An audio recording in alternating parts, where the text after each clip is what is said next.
Hey guys, it's Zach back with another review, this time of the Unzi AL65. This keyboard looks and feels amazing. It has this hollow shell design with RGB on the back, which is really cool. I've never experienced a keyboard quite like this. It's my first keyboard from this company and I came away thoroughly impressed because if there's one thing that always gets me, it's an aluminum case. But is it worth your time to check out this keyboard? Let's find out.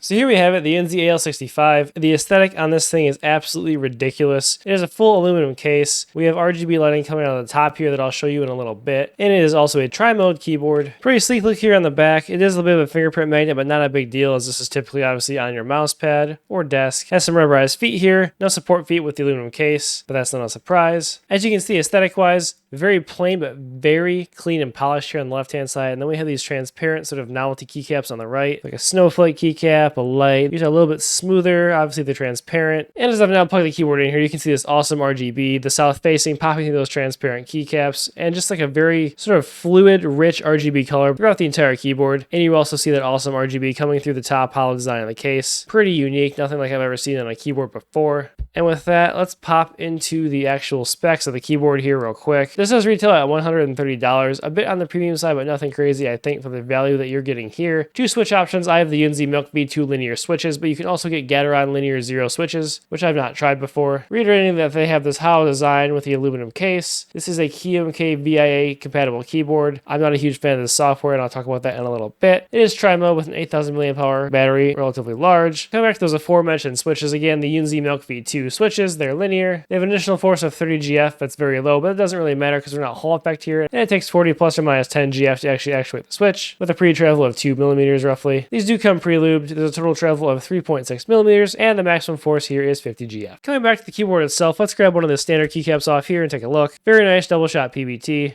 Nothing crazy to write home about here. And then taking a look at the extra provided switch. Very nice box stem here. Very stable. Pretty much clear transparent all the way through with this white bottom. Seems like a very high quality switch to me. And nothing really standing out to me as far as the default sound here. We'll also take a quick look at one of these transparent keycaps. Again, a much smoother, glossier experience here, but of a similar high quality to the standard keycaps on the keyboard. And then pulling off the spacebar, you can see the consideration they have here for sound with the spacebar, which I think does have a good effect. The spacebar coming in just a little bit loud, which you'll hear in the sound test, but glad that they gave some consideration there. As I mentioned in the specs, this keyboard is gasket mounted, and there's a bit of the give, like a little bit of a soft feel here on the gasket mount, but nothing crazy. Pretty stable overall, which I think contributes to a very nice, solid typing experience. And as you can see here on the keycaps, very little wobble based on those stems that you saw on the switch. Something else to note that I didn't mention yet, there's also an RGB strip, as you can see here around the side and the front, that just give a very nice added effect to this back RGB you have here. And one more thing to note about the keycaps, there are two additional sets of keycaps you get should you not like the transparent look. You can go with these to match the all white for the rest of the keyboard, and they also have this sort of light icicle looking blue color if you want to keep the blue and white theme without using these transparent keycaps. Personally, these are my favorite. As far as my overall experience with this board, it's been very positive. It feels very premium with the aluminum case, and the RGB effects are quite cool in my opinion. The typing feel and sound are also very, very satisfying, and I think worthy of the $130 price tag that comes along with this and the aluminum case. I would describe the sound as sort of a creamy clack, like a kind of a hybrid of those two types of sounds. And again, I'll give you the more detailed sound test here in a minute. The feel of the typing is very stable, while not being too stiff with that slight bit of give in the gasket mount that I showed you earlier here. And overall, in my week plus use of this for work, I very much enjoyed it. I found myself to type very accurately on this, which is one of the more important aspects I consider when testing on a keyboard that's not Hall effect and primarily aimed at gaming. Which brings me to the actual performance of this in-game. I did test this in-game a little bit. Obviously, it's not the most responsive because you can't set the super low custom actuation. There's no rapid trigger, continuous rapid trigger, SOCD, anything like that. Not a highly gaming-focused keyboard as far as this goes. If you're a casual gamer, this will get the job done, but as per my usual statements, if you are someone who's looking to be very competitive, you want to look elsewhere for a Hall effect keyboard. And don't worry, I'll have a review coming out shortly here. Another Unzi keyboard, the RT80, which fills that exact niche. So I've never used a keyboard with VIA as the application before, but I'll show you how that works right now. Basically, if you come in here to the software page for the keyboard, there's going to be a JSON file. You just download that and unzip it. And then if you come in here to the app, you'll be able to authorize a new device. Obviously, I've already paired the AL65 here. Then you'll go into your settings, toggle on the design tab, and then under that design tab, there'll be a space here to upload a JSON file. Doing so will then show the keyboard here, and then you can make changes as you would like to. Once you've uploaded that JSON file, just go back to the configure page, and you'll have all your settings here for media, macros, layers, lighting, etc., etc. This entire section here is for mapping keys, also a section for macros. You can save and load different layouts because VIA is sort of very, I guess, modular in how it works. And then here are the lighting settings for both the underglow or back of the case, and then this front-facing backlight on the keyboard. And now,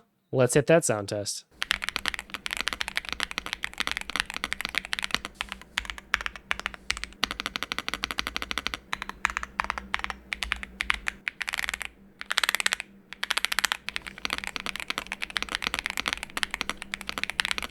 Coming back to the board, one more thing I did want to mention that I forgot earlier. Should you want to take the board apart, there are 6 different very small hex screws here on the bottom. I've not taken this apart myself as I don't intend to mess around with it, as I quite like the stock feel and sound of the board, but do be aware that those 6 will have to be removed should you want to pop this open or mess around with any of the layers as far as sound consideration or another part of the internals of the keyboard. So overall, one of my shorter reviews here, but this keyboard did not fall short as far as impressing me. Again, a very nice sound, a very nice feel. Not Hall effect, but very, very impressive and satisfying to use in day-to-day activities for typing and productivity, as well as casual gaming. I think the standout features of the board are the switches. Not too loud, very smooth, vibe very well with the sound considerations put into the case, as well as the aluminum case itself. And there is just something very satisfying to the way the RGB sort of flows across this board. I love the unique touch of these transparent keycaps, but also the fact that they don't force them on you, and you can go back to standard keycaps should you want to. And of course, we can't forget about this sick hollow case that has the awesome RGB effect here on the top. But that about wraps up for my thoughts on the Yunzi AL65. Look forward to my review of the Yunzi RT80 coming, a more gaming focused Hall effect keyboard, but should you be looking to pick up something just over $100 with some amazing RGB, great sound and feel, and just an overall high quality, very premium build, I would say look no further than the AL65 from Yunzi. Be sure to subscribe and like if you enjoyed the video. Follow me on Twitter at Dasherzak. Join up on my Discord server. Check out the Mousecast podcast. And with that, we'll see you.